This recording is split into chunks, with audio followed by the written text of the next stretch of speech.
Hello and welcome to Wisdom and Productivity, the podcast of Dr. Efraín Martinez. I am a principal in search of wisdom, and I have found productivity to be a great tool for success. Today I have the great and distinguished honor of interviewing Brian Martin, who is a teacher and the host of the Teaching Champions podcast. Brian Martin, who are you? All right, Efrain, first and foremost, I just want to say thank you so much for having me on. I'm a big fan of the show. I've been a listener, and I just love the whole thought behind this podcast and the energy you bring. So very humbled to be here. My name is Brian Martin. I'm a second grade teacher. I'm the host of the Teaching Champions podcast. I've been teaching for 20 years. I'm a veteran. I'm a former basketball coach, and most importantly, I'm a husband. Wow. Brian, I have to ask you, what is one or two lessons you have brought to you to the field of education from being a veteran? From being a veteran, I'd say number one, and one of the biggest things, is communication. Like communication, how we communicate with our students, how we communicate with our colleagues is just pivotal. I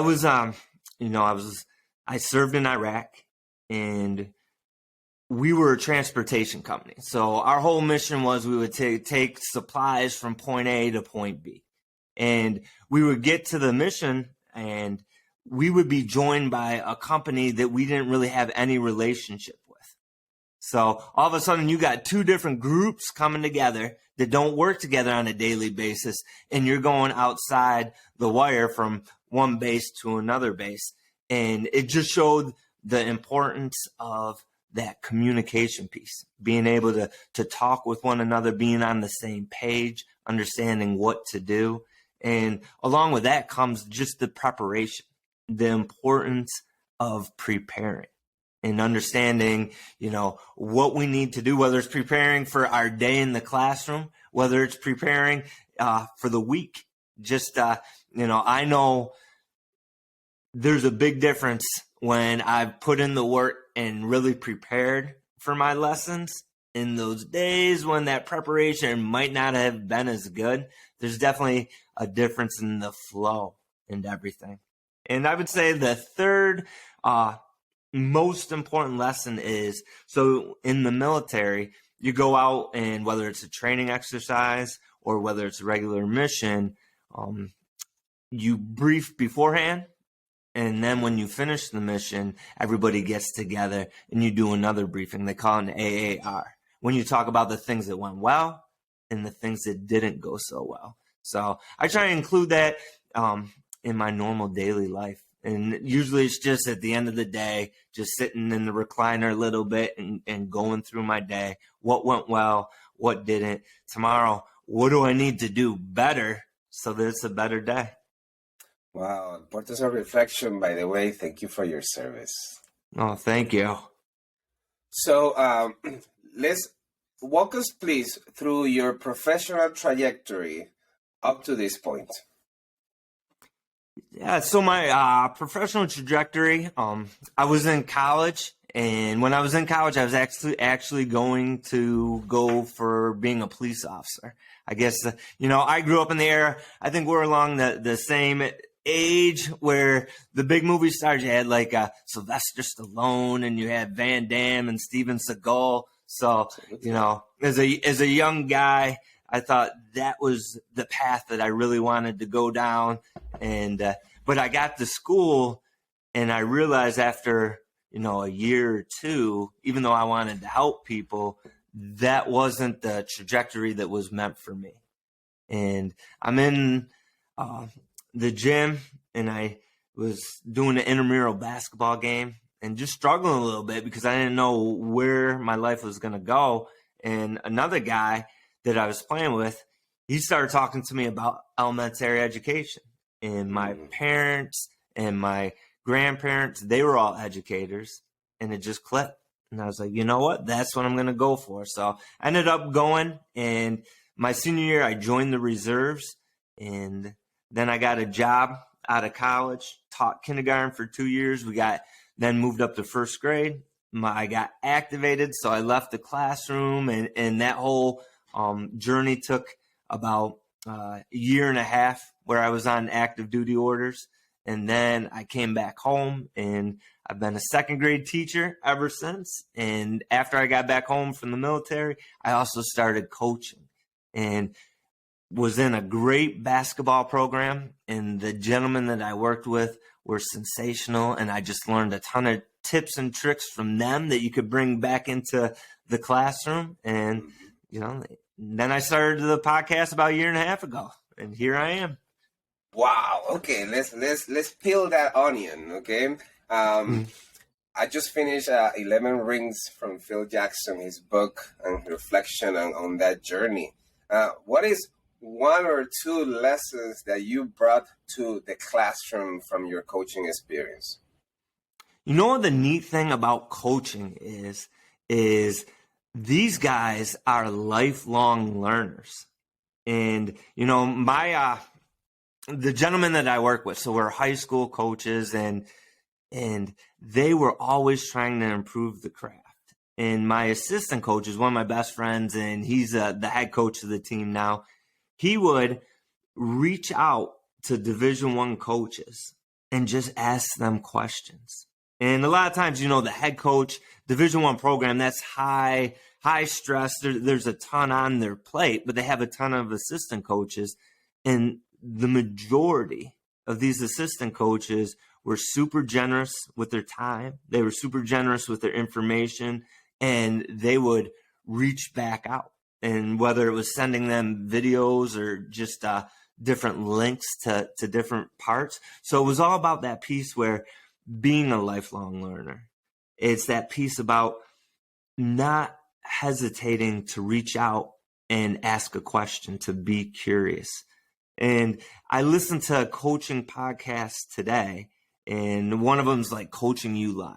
And so they were talking, and the two guys that were talking, one's Brendan Sir, he's the host, and his resume is super long, been in the NBA, high-level NCAA men's basketball program, and he's interviewing another gentleman, and this guy equally as long, and I think he's the head women's coach at LSU. But he was talking about, they both had NBA players, WNBA players, and it was interesting when you talk about learning, and I think this podcast is all about learning, right? And they both said, so these are basketball coaches, that they learn more from going and watching football coaches. Like they were talking about going and watching Nick Saban, the one gentleman referenced. And they said reaching out, looking outside of their specific area. What are the other greats doing? How are they approaching the day? What are they doing that I can bring back into my space? So I think that's another huge lesson. And then just, I guess the last one was these gentlemen, they would always be watching film and, going back, watching film. And it was in the details. When you get up to, you can win in your local area. But when you want to go high into the states, where there's only like 4 teams left into the states, the victories come inside the details. And, I'll give a bonus lesson too that I think is super important. That my friend, who's the head coach now, he always preached, it's not about playing the perfect game. It's about making less mistakes today than you did yesterday, and making less mistakes tomorrow than you do today. And that seed wasn't planted one day. It was planted in every single practice. And I think, I'm big on growth mindset. And we can't, sometimes, Carol Dweck's work, we throw up a poster about yet, but it's all about, that can't just be it. It's about, I talk with my students every single day. We have a little mantra. And the first thing that we say is make mistakes, like celebrating those mistakes. And we say that every single morning because I want them to hear it 180 times. And we're going to talk about it throughout the day as well. So I think, not fighting where we want to be perfect, understanding there's very little that's perfect, but it's doing our best. It's learning, reflecting, tweaking, and just going out there and doing it again. Wow. Teaching children about failure at that age, I think that's such a great lesson because children and adults, we want to get it the first time and we want to succeed right away. And life is not like that. What a great journey. So let me ask you, like in Back to the Future, if you could go back in time and advise yourself from then, what would you tell Brian of that day that Brian perhaps didn't know? Yeah, if I could go back to my first year teaching. Now, I walked in, I got hired about 2 weeks before the school year started, and I walked into a kindergarten classroom, and I would say it was a beautiful disaster. And on my end, like, I loved the kids. They were unbelievable, and I tried really, really hard. Kindergarten is a whole new level. I didn't quite understand, the nuances to it and everything. And I think everybody's first year is, a huge, that learning curve is unbelievable. But if I could go back, I think number one, I'd tell myself that it's going to be okay. Because at that point, I had never experienced what I felt to be like failure to the level that it was. Because, I can fail for myself. I don't, I'm all right with that. But when the parents send you their most prized possession and you feel like you're failing them, that's a whole new level. And I guess too, I was blessed with some beautiful mentors. That basketball coach, the head coach that I was talking about, he was at my school. He was actually my basketball coach, and when I was in high school. And he ended up being my mentor there. And he would always tell me, because I was going into school every single day on the weekends and everything. And he said, you got to realize that Rome wasn't built in a day. And it's a simple quote. It's something that all of us have heard, but it gets to the point like a little by little, a little becomes a lot. And it's just understanding to pace yourself, understanding that you can't become great right off the bat. There's steps, and we can't skip the steps. And then a big thing that I think I would go back and say is ask better questions. When we were first at the internet, and what it is today is so much different than when we were first starting out. Mm-hmm. Like, now you got Instagram and all these video platforms where you can go and you can watch great teaching. And see those little, we talked about those details, right? You can see those little details. When we were first starting out, it was more, we did have the internet, a lot more basic. And I guess going into kindergarten, sometimes you look at those cutesy projects or you look at pictures of reading centers. So I would always, what's the reading center that I can build? But I wasn't looking at the art of teaching. I wasn't necessarily going in and looking at how my other kindergarten teachers, who are absolute angels and were so good, and I didn't take advantage enough or understand enough to go in and not necessarily watch what they were doing, but how were they doing it? How were they setting up the classroom? How were they interacting with the kids? How were they doing that classroom management and setting up all those little routines? How were they asking the questions to the students? And then, so just asking better questions, breaking down like their classrooms and how they were doing it. So I guess that would be the big thing. Ask better questions. Wow. When I started teaching, I started with high school thinking that's what I wanted. Then I taught kindergarten to third. It didn't work either. I found my niche in middle school. Did you ever felt pressure as a male teacher to teach other grade levels? Did you had rejection from people? What is this guy doing in these grades? What was your experience with that? You know, I've been really lucky as far as I haven't felt a lot of pressure to go to upper grades. I do think I would be a better middle school teacher.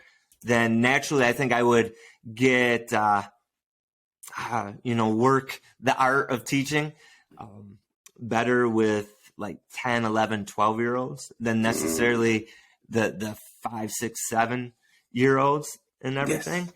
But, you know, it's a beautiful thing. I've never worked with another male teacher. It's crazy as time. So my building right now is pre-K through 3rd. When I first started, it was pre-K through 5. I've never had another like general education male teacher. I've always been the only one. So in a way, you know, it's neat for the kids where Absolutely. I can be that male. Also, everything that I've ever done, whether it was, you know, high school basketball was big for me. Teaching or the military was big for me. And I don't know if you've ever felt this, like when I look back, sometimes those regrets on what I could have been or how I could have done haunt me more than what I do. And there's certain things like, I don't know that I'm at the point of being the best second grade teacher that I want to be. So at the end of the career, I'm hoping that I can get to that stage where I can look back and say, you know what, little by little became a lot. It took me a long time, but when I closed the door for that last time, I finally arrived to where I was happy at. That's very smart for you to say, because often, especially when we start our career, we're always living in the future. When I get to be, right? And if we go back to the coaching thing, that when you're the forward, you're not to be the center. You're not to be the guard, right? You have to play that position so well because it is needed for the team to succeed. And I'm glad that you get to live and be the star in that position that you're playing. That's awesome. Yeah, well, I don't know how much of a star I am, but we're working on it. Thank you so much. I appreciate your humbleness. So, Brian, as you know, reading books is such a luxury. If you had to gift 2 books, one fiction and one nonfiction, to a loved one, which one would be those 2 books? Yeah, you know what? So I'm going to go a little off here. I'm going to be like my second grader and not necessarily listen specifically to the question. I'm going to give you a couple. So I think for your audience, like I'm a big book lover and everything, is Ryan Holiday, the author. He has a bunch of great books all about stoicism. So if you're a Stoic fan, check out Ryan Holiday. He has some like Ego is the Enemy, Obstacle is the Way, Stillness is the Key. And there's a couple other ones that he has out there. Really good books. Yeah, the Daily Stoic, absolutely. And then Tim Ferriss. He's an interesting individual. When we talk about deconstructing things and really looking at the systems and the processes, he has a book, and he has multiple out, but one that I thought was pretty neat is Tools of Titans. Oh yeah, and that was a pretty cool book. Yeah. And you know, both of those gentlemen have podcasts. So like you said, the Daily Stoic. Check out Ryan Holiday's podcast, The Daily Stoic. Tim Ferriss has the Tim Ferriss Show, and you know, he had a great episode recently. It was right at the beginning of the new year with James Clear, the author of Atomic Habits. So if you want some great systems and productivity, check that episode out. And another fantastic podcast that if you haven't heard of that you really might like it's called Finding Mastery by Michael Gervais. And I think you would really like it. I think the listeners would really like it. He's a high performance psychologist. And, you know, he works a lot with high performers, the NFL. He's in with the Seattle Seahawks and everything. And he comes from the psychologist background, and he interviews these top performers, and he really breaks it down. And I was just listening to him yesterday, and it was unbelievable. He was interviewing a Holocaust survivor. This woman, she's 95 years old, and the wisdom that she was dropping was so unbelievable, and it was so special. And he interviews high performers from all over. So that's definitely one that you should check out.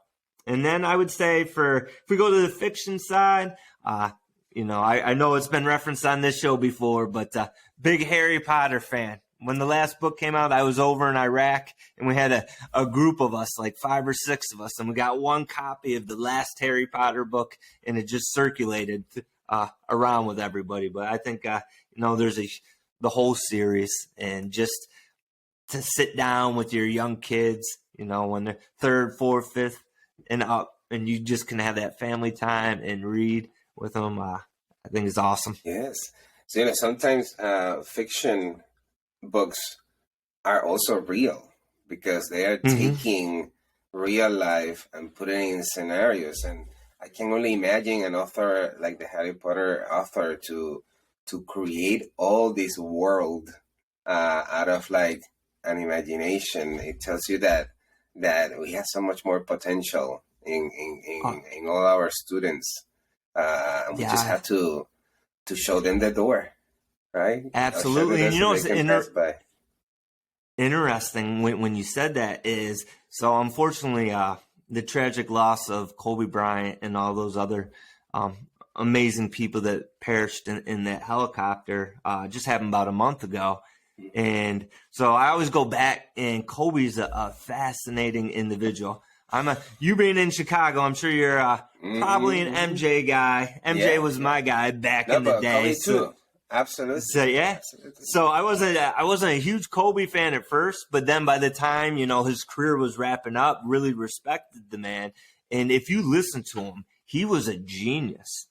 And he has a couple videos out, but he spoke Italian fluently. I forgot, there was 3 languages that he was fluent in speaking. Just extremely intelligent individual. Yes. And he said one of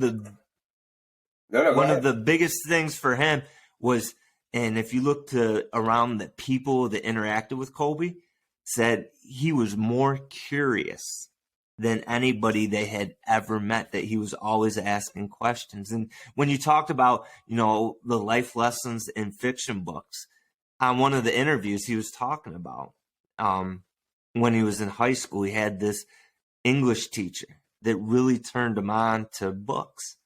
And he said he would used to study these fiction books because it would teach him real life lessons on how to be a great teammate, how to be a great leader.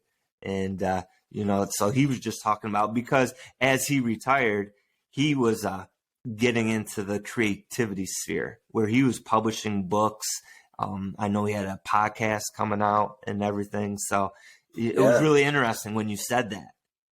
Jordan will say that the only person in the NBA who will like bug him about all the things that happen like behind the scenes, the wisdom and productivity, was Kobe. And Phil Jackson says that also he was the one asking him questions about leadership and how to think about the social emotional side of talking to people. And Phil Jackson describes him also as an imperfect being, even though we idolize him. But he describes that he was also hard-headed, that he wanted to just like do it by himself, and until he realized that in a team you're just only one, right? And you have to have all the parts. That it was that he really became that star that he was. Awesome. Absolutely. And here's a really neat story that I think your audience would like, that I heard. Sometimes you hear something and it just sticks with you. So I'm watching these things about Kobe Bryant, and his first year, he came right out of high school into the NBA. And so you're 18 years old, you get thrust into the top basketball program out there, and they went into the playoffs. And I think they were playing the Utah Jazz at the time. And It was the last game, whether, I don't know if it was a series of 7 or a series of 5 or whatever, but they go and Kobe just goes out there and it's air ball after air ball after air ball. And he said it was just awful. And they showed a picture of it on this video while they're interviewing Kobe. And he said, you know, he's walking back to the bench and they get bounced out of the game. And Shaq has his arm around him trying to whisper things into his ears. And he gets back in there and all these people are saying, oh, you're going to be all right, Kobe. And it's interesting because you're an 18-year-old kid. How do we deal with failure? How do we look at it? How do you look at it? You know, we see these NBA players and we think because they make hundreds of millions of dollars, super rich, that they should just let things bounce off of them. You know, how do you deal with that? And he said, you know, he could care less in that moment about what Shaq's whispering in his ear. He said he could care less that he airballed 6 times. He goes, I asked myself, why? Why did that happen? And he said, because in high school, you only played 20 to 30 games, that in the NBA, you played 70 to 80 games. And once you get into the off season, and his legs were shot. So instead of crying about it, he asked himself why. And he knew in the off season that he had to condition his legs. And, you know, when we get into that curiosity piece, when we experience that failure, it's just a lesson to me to not, he said, don't take yourself so seriously, like stuff that ego down a little bit and just ask why. And what do I need to do to be a little bit better and tweak it? And then go out, tweak it, and try it again. Absolutely. Let me ask you a reflective question. I remember one time talking about, in this example, I was talking about Maradona to a family, and I was talking about the discipline that you must have to be somewhere, and I used the sports example, and the family, you know, kind of testy, caught me. Mm-hmm. Said, you know what? We're not talking about sports. We're talking about reading. And what would you say to a parent or anyone on why the examples that we use of sports are a reflection of the best that we can do with our lives, regardless of what area of our lives? Yeah, as far as, you know, I just think sports are such a great example of, you know, of just how life plays out, because we can't control the end result. You know, I can't control if I go out there and make that basket. What I can control is my preparation for it. What I can control is how I handle it when it doesn't go in. I can control my body language. I can control, you know, how I communicate with my teammates and everything. So I guess just trying to draw the parallels. And communication is such a tricky thing because we can, you know, how we're communicating is what I think I'm saying to you right now. But on the flip side is, what are you hearing and what are you taking in?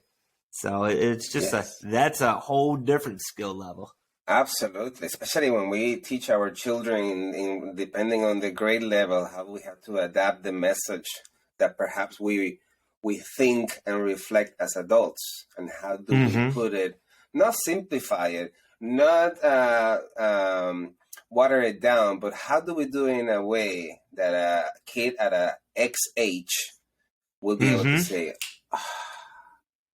I get it, right? To that knowledge. Beautiful. Absolutely. Thank you. Brian, let me ask you, who are your biggest influences?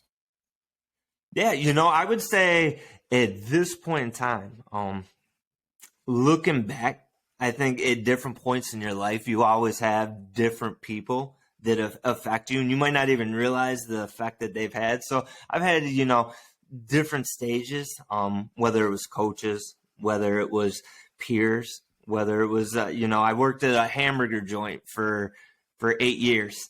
Some of the cooks that I were around that were a little bit older than me, they had a big effect on me. But the most important people altogether definitely would be the family. I think whether it's my parents, and you always look at the life lessons, and we were talking beforehand where you're always trying to be a little bit better than your parents. But the more, the older I get, I can only hope to live up to my parents, to the example that they gave me, because I was blessed.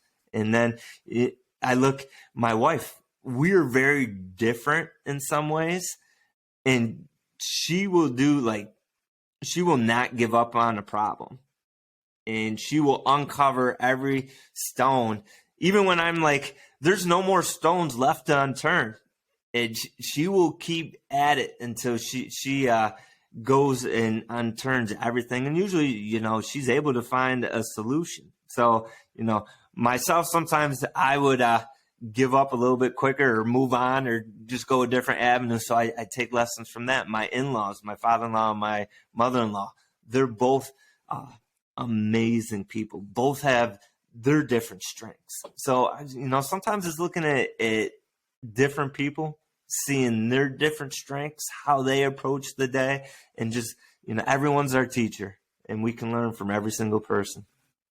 That's a great lesson. Everybody's a teacher. Let me ask you, what does your wife mean to you? So much. Like we were talking, I don't have any children, so it's it's the two of us, and so you can't really put it into words. It's peanut butter and jelly right there. You can't have a peanut butter and jelly without the both ingredients, and we're very different, very alike, and I guess it joins together. Beautiful. Thank you so much. I appreciate it. Mm-hmm. So let me ask you, we all go through this where we feel I'm not good enough. I can do that. That's not at my level. I cannot reach it. And in psychology, they call it imposter syndrome. How do you deal with this? Yeah, I think, imposter syndrome is tough. And like you said, I think we all deal with it. When I look back and I see the times that I've failed, it's definitely been because that voice in the head was there tearing me down, saying why I wasn't good enough and everything. So I've done a lot of work on that to try and improve and try and get better. I think self-talk, how we talk to ourselves, is huge. And we don't always realize the words that are running subconsciously through our heads. And, teachers, a lot of teachers love Jon Acuff. I don't know if you know Jon Acuff, but another great podcast that he has. But he came out with a book called Soundtracks. And that book is all about self-talk. And, one thing that he says that I think we all need to understand is, in that self-talk, when you listen to the message that you say to yourself, are those words, is it helpful? He says 3 things. Is it helpful? Is it kind? Is it true? And I've read sports psychologist books as well that talk about self-talk, and they add one more thing onto it. So is it helpful? Is it kind? Is it true? And in the sports, is it true 100% of the time? Because, I can go into the classroom and I can have a bad lesson. And there's no getting around it. If it's a bad lesson, I can't say it was a good lesson. But does that mean I'm a bad teacher?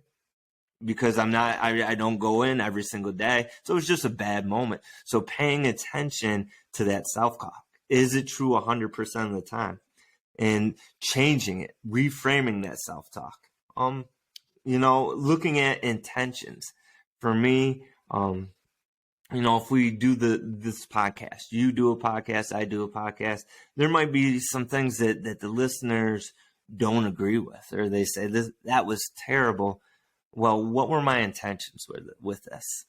My intentions are to go out and hopefully be true, be honest, and hopefully give something that maybe it will help somebody else. If you're giving a presentation out there, you're just going out there and you're doing your best to help and to serve, and understanding those intentions. Because sometimes the need to be perfect, nothing's ever perfect. And if you stay true to your intentions, then you can curtail that perfection.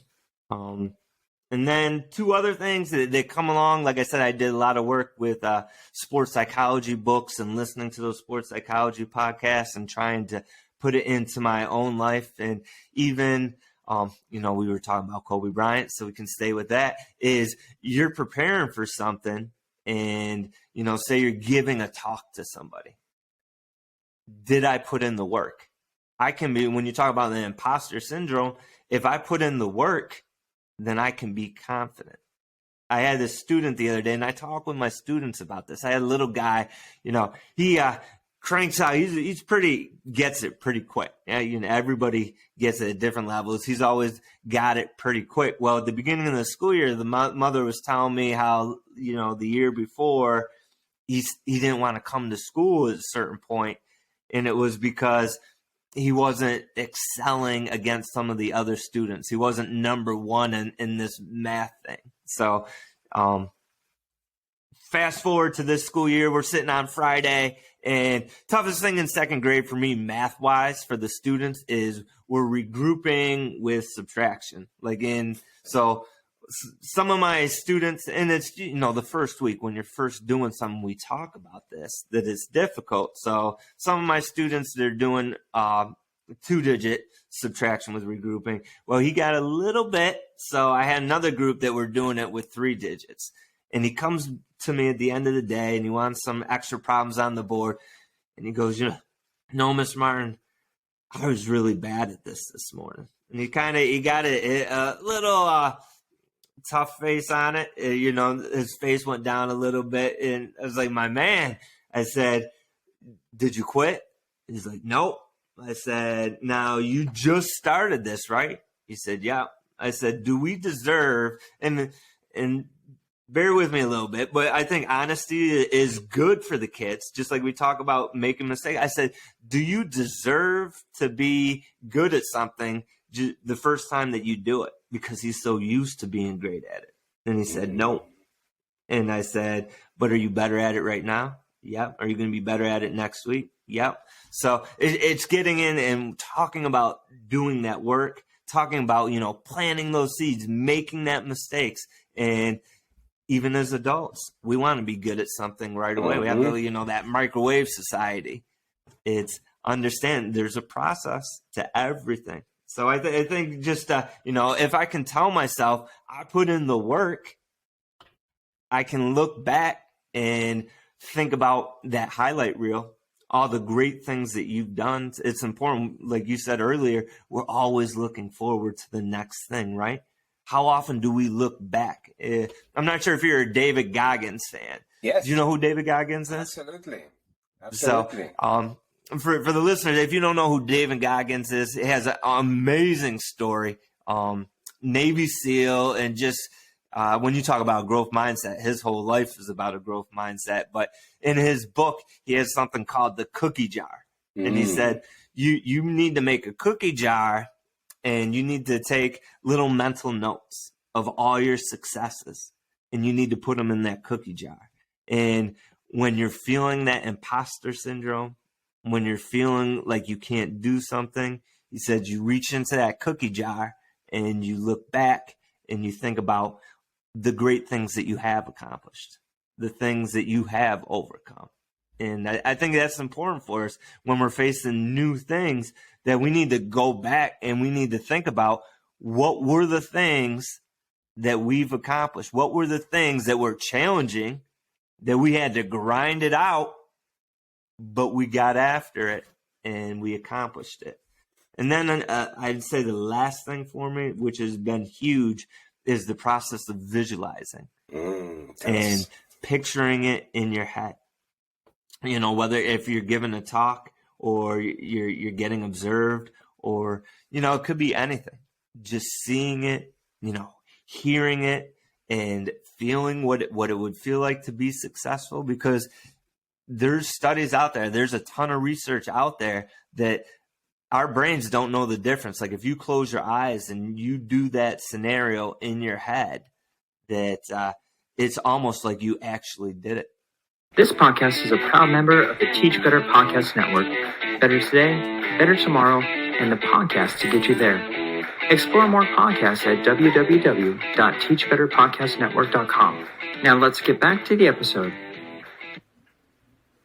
So there's huge benefits to visualizing. Amen. Absolutely. You have said so many great things. Robin Sharma, I know you like him too. Yes. I think he says something like, our brain is like something inside a box. And if we say, I'm so stupid, I'm so lazy, your brain, oh, you're lazy. Okay. So it works at the speed that you want to work in. And if you get to visualize, for example, your brain is going to go 10 steps ahead because it's going to do what you want it to do. What a great way to put it. Let me ask you, you're so busy with your instruction, and obviously you take your professional learning very seriously, and you decide one day, you know what? I'm going to do a podcast. Can you tell us about that process and how Teaching Champions was born, and what are some lessons you have learned? Yeah, so Teaching Champions, I guess, was born when I was coaching basketball.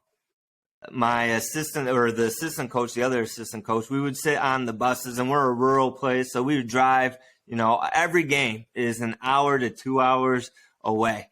And I don't know how, but the seniors on the basketball team, they would all get their own individual seats, where all the coaching staff we're bundled up right next to each other. But it was good. And so we would sit next to each other, and we would just talk about all different things. So really, you know, I almost wanted to take those bus rides and, you know, extend them out, because it started out with coaching. Like I said, that there's so many things that we can take from the coaching world and bring it into the classroom. And I work with a bunch of ladies, and not all of them are big sports fans. But if they heard those lessons, or it was just told to them in a little different way, I think that they would really gravitate towards that. So I guess that's where I took that, and it's just a chance to connect. Like, how cool is it that I am on a podcast with Dr. Efrain Martinez right now? You know, you get to, and I'm sure that you would say the same thing, that you get to connect with people from all across the country. And we don't always share. Like, people, I think, are really generous, but I don't know if ego sometimes or such. Sometimes it's easy to get caught up in our own silos, and we don't hear about the great things that are happening out there. And sometimes that gets put out is, you can get on social media and you can see a lot of the negative noise sometimes, and it's easy to get trapped into that. But it's neat to connect with other people. And negative stuff is always going to be, there's always going to be difficult days and stuff, but there's also great moments. So it's neat to connect with other people that are spreading some of the great things that they're doing, to learn from them, and just hear about some of the special stuff that's going on. And, you know, when you talk about some of the great lessons that I've learned, so much, like, You talk with, I know you got an episode with Dr. Darren Pepper coming up. Yes. One thing that huge thing that I took away from him, it's in his book, but he talks about a lot, like 2 questions. And he said he was in a faculty meeting, and they were complaining about stuff. He was leading it, and they were talking, I think, about hat issue with the students. And one of the staff members raises their hand, because people are just going, how can we solve this problem? How can we solve this problem? And one of the staff members raises their hand, and she was like, why does it always have to be about what's wrong with them? Why can't it be about what's right? And, you know, I took that, and it's awesome. And I took that last year, you know, when you're having a struggling student and they leave that room, or you leave the end of the day, and if you're focused on what was wrong with them, or that moment, or what, you know, where your personalities might not align, that's all you're going to see. that's going to be at the forefront of your mind, and you're just subconsciously, you're going to be looking for it. And then, but if you twist it and say, well, what's right? What's right? What's right? And really think about that. And all of us, you should be able to name a bunch of great things about all of your students. So really putting that focus on the positive, Beautiful. I think, is a huge lesson. Awesome. Thank you so much. Brian, you have you are prolific on your tweeting. That for me is the modern poetry / graffiti. Can you tell us, were you surprised with the following that you have had? How did it start? Your messages are always so inspiring, and it makes people feel that, hey, there's a light at the end of the tunnel.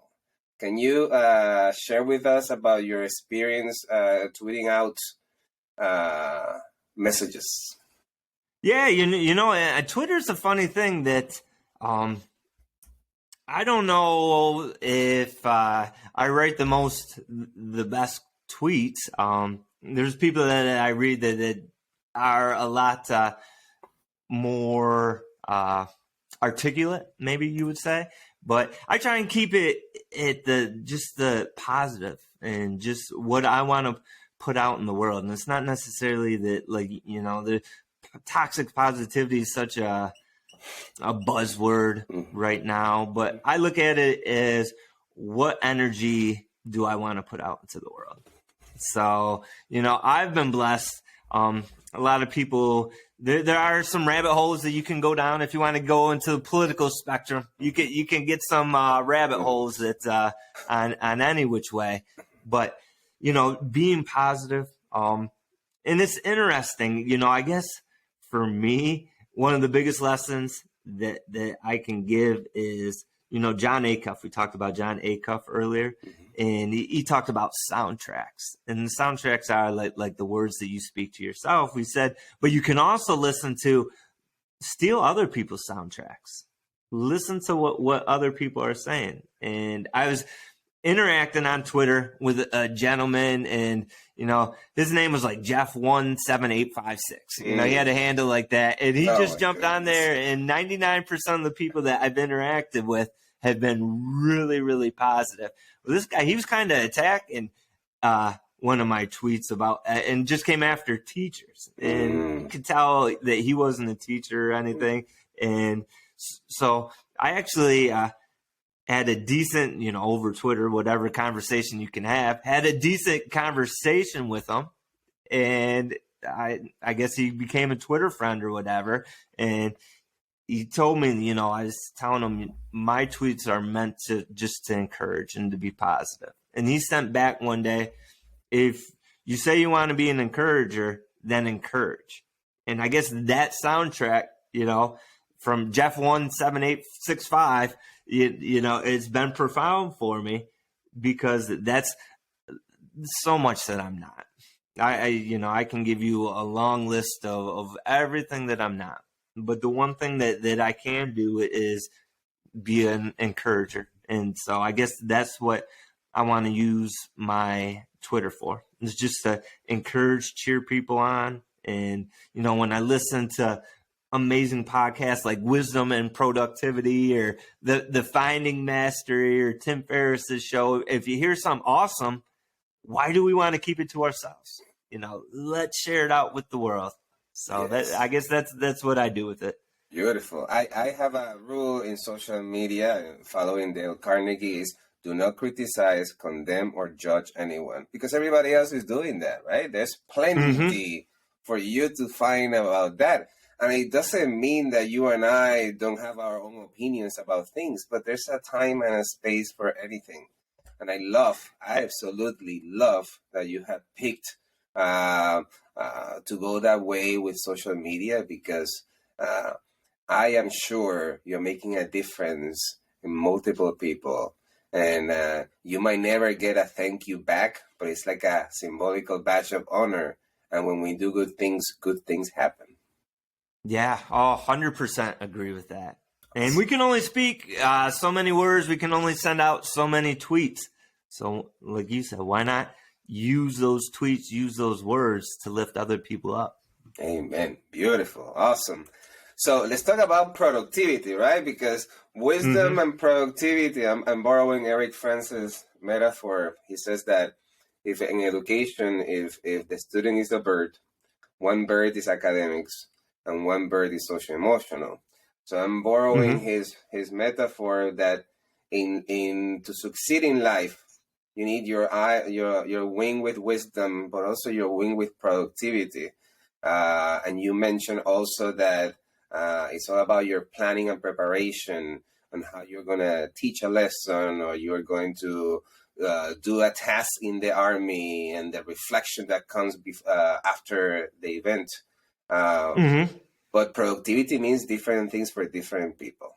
What does it mean to you? And how do you get to, what happens behind the scenes for you to get to do all these things and still have a fructiferous life?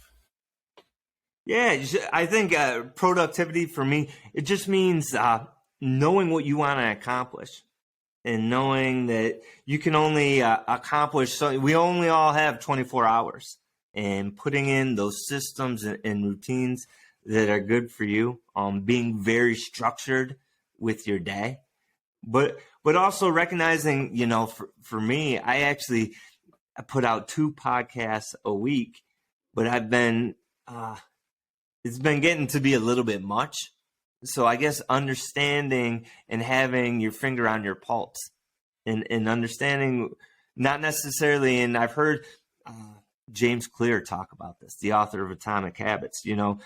Sometimes we think about everything that we need to do or a new system to put in place, but he sometimes talks about you can become more productive by thinking about trimming the fat. What are things that I can take away? So I guess that would be a big thing, watching and thinking about what are the things that I can take away. How do you get in the mindset of creating effective lesson planning, whatever that looks on your side? Sometimes, we talk about like batch recording. If you listen to like podcasts and stuff, they talk about knocking it all out. So for me, like on one day, I'll tackle, the reading.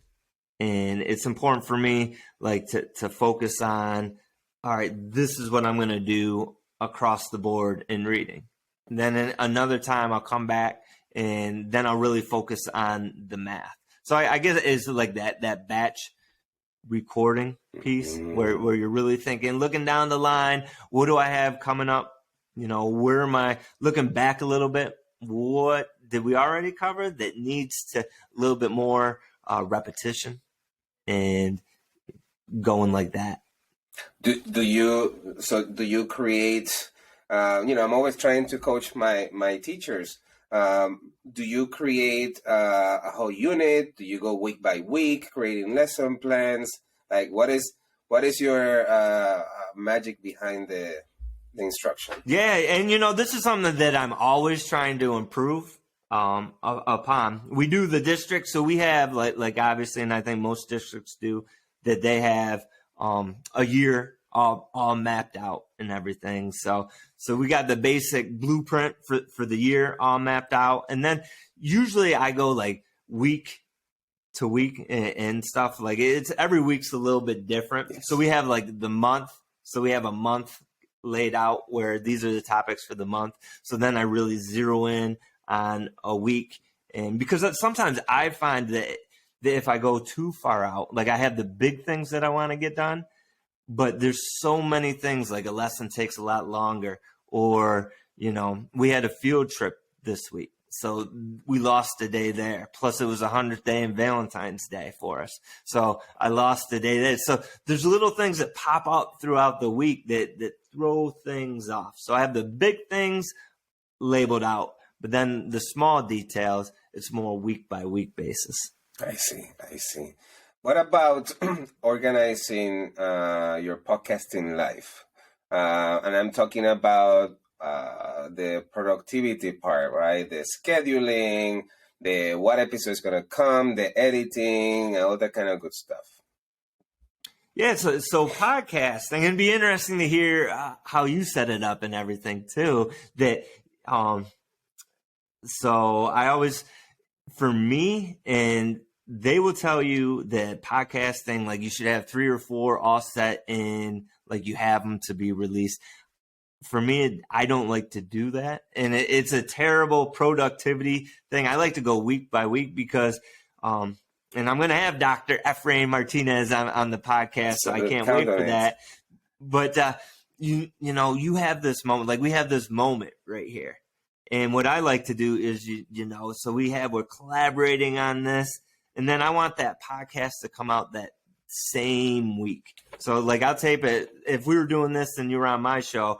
Like we would tape this today, and then my shows come out on Sundays. Like next Sunday, it would come out. Just because I want that. I've done it before where it's been 3 weeks out, but then you know, Dan Heath, he wrote it. Dan and Chip Heath, another great authors. They wrote the talk about the power of moments, and this is a moment right here. When you connect with someone, it's a moment. But the more time that drags on, some of that connection loses, or it just dissipates a little bit.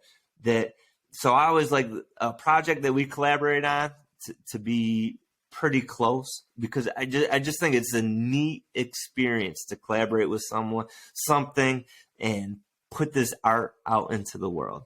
So, Amen.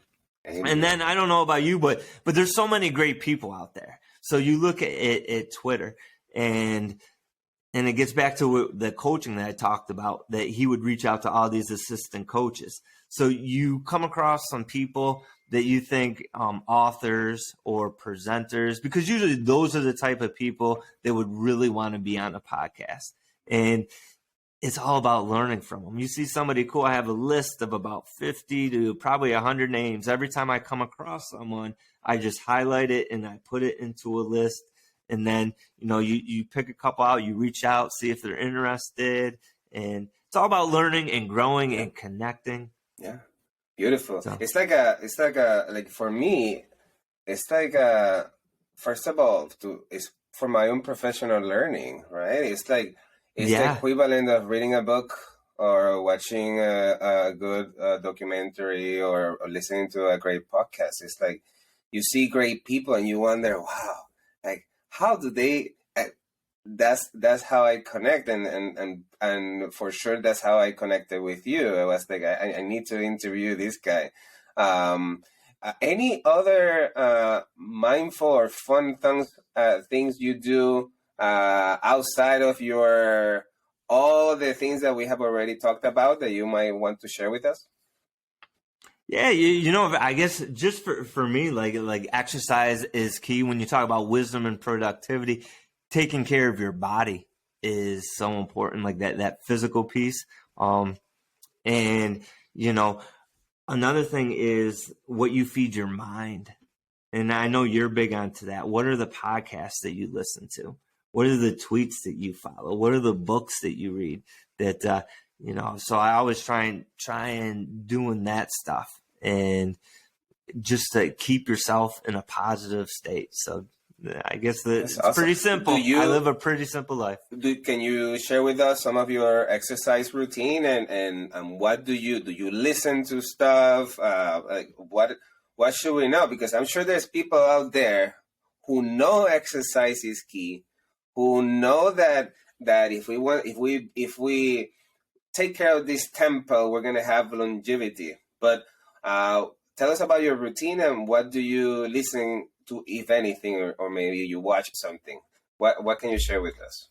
Yeah, all right, sounds great. So I try and do some form of exercise every single day.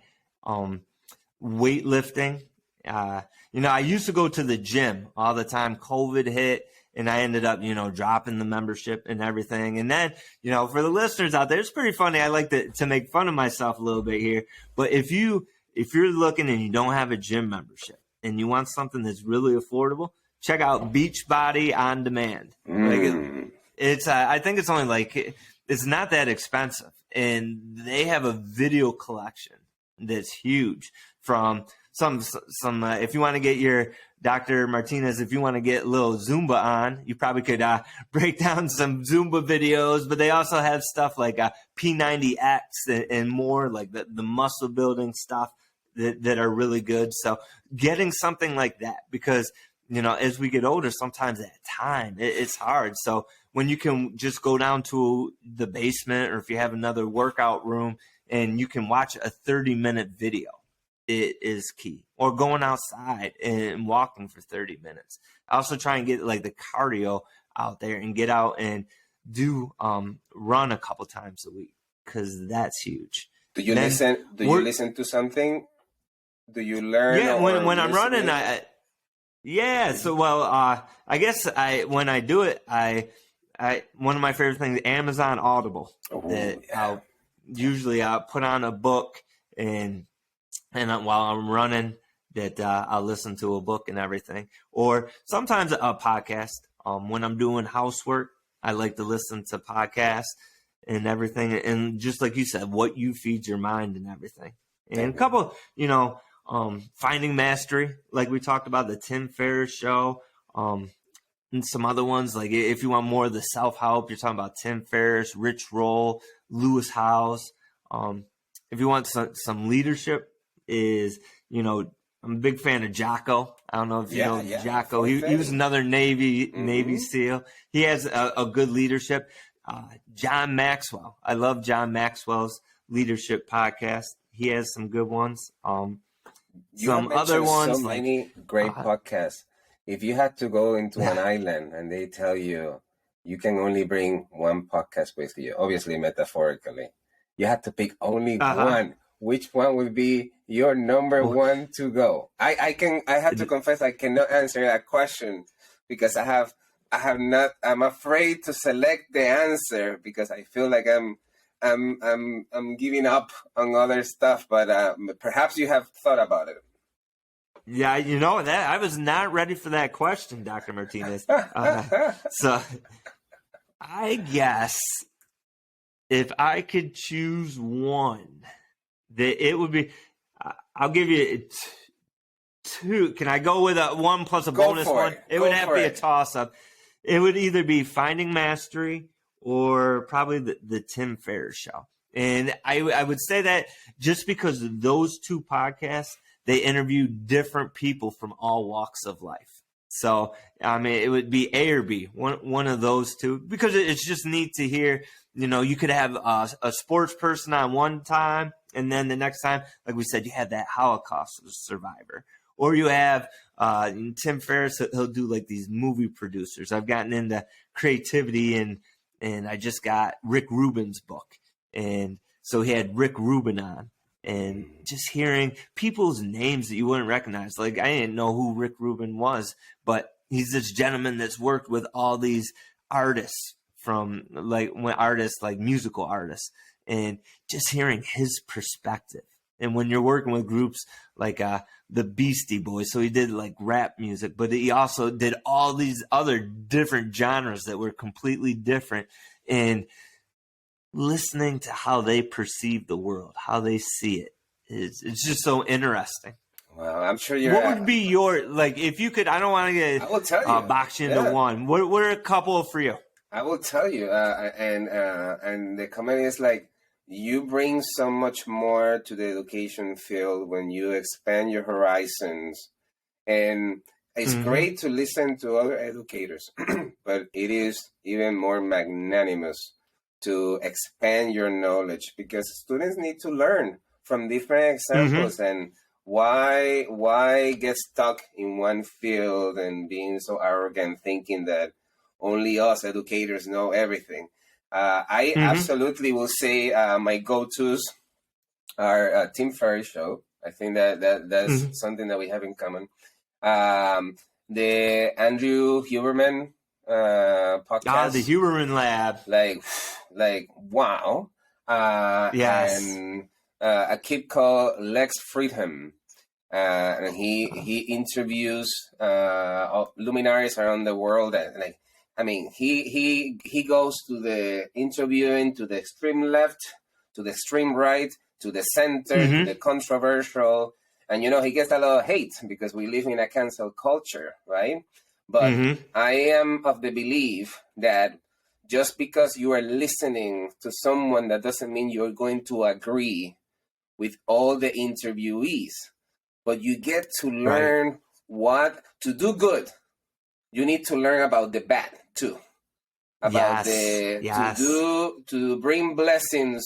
You need to learn from the evil, right? Because it makes you a more empathetic person, and you are able to support more people. And I think that sometimes it's difficult to answer to that question because immediately people start identifying you. Oh, so that means that you must be, because it's so easy to label people. But when you are, Nietzsche says, when you have a why, you can address any how, right? And I think for me, it's like the more wisdom and productivity that I can learn from all the fields, then I can adapt it and bring it to my school. And when I'm coaching that 12-year-old who thinks that they know everything, or a teacher that feels anger about not succeeding in something, that I'm better able to support them than just having a straight line. I only read Marzano, right? And it's not that Marzano is not important. Obviously it is, right? But when you're informed about the world, you can bring it locally to the needs of the people that you are serving, and you become a better educator. Yeah, so good. That's Yeah. Awesome. So, Brian, this has been a great time learning from you. Any last thoughts you would like to share with the listeners and viewers of the show? Yes. Number one, thank you so much for having me, Dr. Martinez. Truly, Bless has been so good. We talk about like podcasting and the moment. Like it's just so neat to connect, and you have such great energy. So I appreciate it. And yes, and I guess I'll share this story with you real quick. Please. And it's something that I've held with me this school year. And so it's the beginning of the school year, and we're having an open house. And one hallway, one of my colleagues, she's retiring this year. And then like 2 classrooms down, young lady, it's her first school year, and she's crushing it. And she's bringing that, that energy that only a new teacher, that they have. So I go into my classroom of the teacher that's retiring, and this is her last time that she's go around. This is her last open house. And, I just wanted to feel her out, check in on her and see. And obviously, excitement for retirement and looking forward to all of that. But she also had a surrealness about her, and really taking that in and being like, when you spend 20 to 30 years, a huge piece of your life doing something, and knowing that it's finally coming to an end, like, I think there's a sense of, maybe hopefully, that there's a sense of appreciation of really trying to be in that moment. And so I finished talking with her. We have open house and everything, and I went down to that young lady who's that new teacher, and she's just on cloud 9, and full of energy. And this is the first time ever that she's met, because we did open house before the school year so that they can drop their materials off with and everything. And she's just on cloud 9, and talking with her and seeing what that experience is like when you're brand new, because there's something when you experience something for that first time, and you have that energy, that uniqueness. Yes, that wow and that awe. So just taking those 2 extremes, so I'm in the middle, 20 years in, and it's easy where you just put your head down and you bear through it. But what if I can have that appreciation, that being present, embracing the moment, and at the same time try and capture some of that awe and that wonder of being that first time experience. It takes me a second to reflect on that one. It's like you see both extremes, right? The beginning and the end. It makes you appreciate everything. What a luxury to talk to you, Brian. Thank you so much. Oh, this has been phenomenal, and keep doing great things there, Dr. Efrain. Oh, man, we're connecting now forever. Happy Saturday. Yes, happy Saturday, my friend. Thank you for listening to Wisdom and Productivity, the podcast of Dr. Efrain Martinez. Chulo. And I love that production. Chill out.